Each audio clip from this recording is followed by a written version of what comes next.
د کرونا وبا خورېدلو سره که یو شمېر کاروبارونه په ځای ودرېدلي دي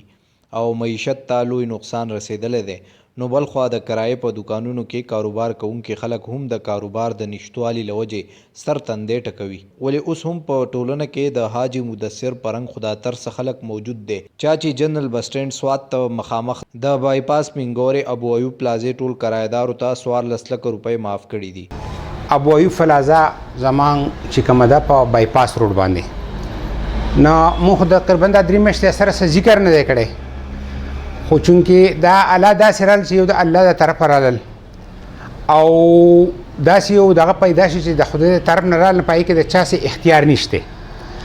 باقي زموږ د دې ځای د کرایې خبره مختصر خبره ده چې په دې کې چې کوم کرایهدار د سره پاتې کېږي نه هغه هم یو غریبه طبقه ده او کم سړی چې دلته کې لکه ګاډۍ یا هوټل یا څه کوي نه هغه هم د مجبورۍ نه کوي، د غریبوالي نه کوي نه. او زمونږ هم الله رب العالمین رحم دی کرم دی هر څه ډېر دي، خو د حالات داسې راغلي چې موږ پکې هم لکه مالي داسې دوران راغی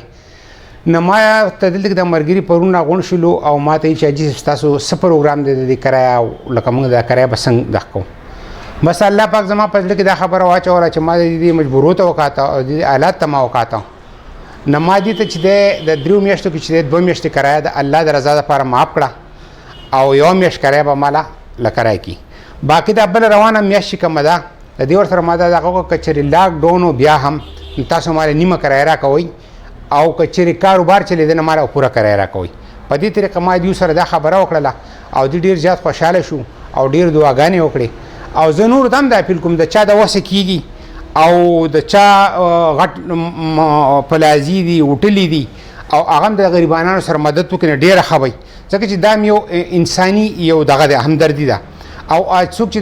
د انسان سره همدردي الله به د هغه سره همدردي وکړي. لاکډاون کې سفر شوي د ابو ایوب پلازې دوکاندارانو د حاجي مدثر په دغه مرسته ډېر خوشحاله دي او وایي چې د حاجي مدثر پرنګ نور وسلرونکي خلکو له هم د غټ زړه مظاهره کول پکار دي. مدثر حاجي صاحب ډېر زیاته شکریا ادا کوم چې هغه د خپل کرایهدارو سره یو داسې قدم اوچت کو، یو داسې سلوک یې وکړو چې الله پاک ته هغه د سره وکړي چې کوم مجبوره خلکو د کرایهدار سړی همیشه مجبوری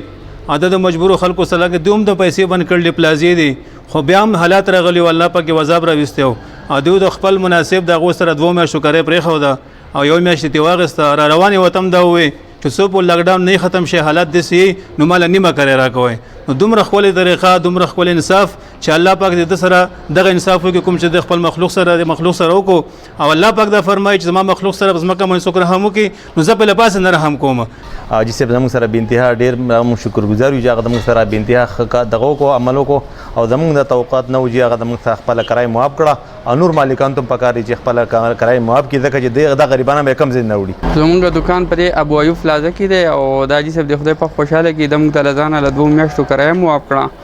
او خدای پاک دې له ده سره ښه وکړي ځکه چې په سوات کې ډېر دوکانداران او ډېر مالکانان داسې دي چې هغوی چاته نه د کرایه معاف کېدو څه ویل دي او نه معاف کوي او په خلکو پسې باقاعده چټۍ را لیږلي دي چې زموږ کرایه موږ له کورونو ته راورسوئ که نه موږ ته زموږ ځایونه خالي کوي. موږ پسې حاجي صاحب راغی او زموږ د حال ته یې وکتل نو موږ ته یې له ځانه 2 کرایانې معاف کړې. هر یو چې دی د الله د رضا لپاره زه وایم چې د خپل کرایهدار سره ډېر ښه وکړي نو دا به ډېر ښه دا به څوک په دنیا کې خلک د یو بل په کار راځي. د کرونا وبا له وجې پیدا شوي مشکلاتو کې کمی راوستلو لپاره وسلرونکي خلکو له هم د حکومت سره په ګډه کار کول پکار دي چې د غریب ولس ژوند کې اسانتیاګانې راشي. افتخار احمد زمان زموږ سوات .com مینګورا سوات.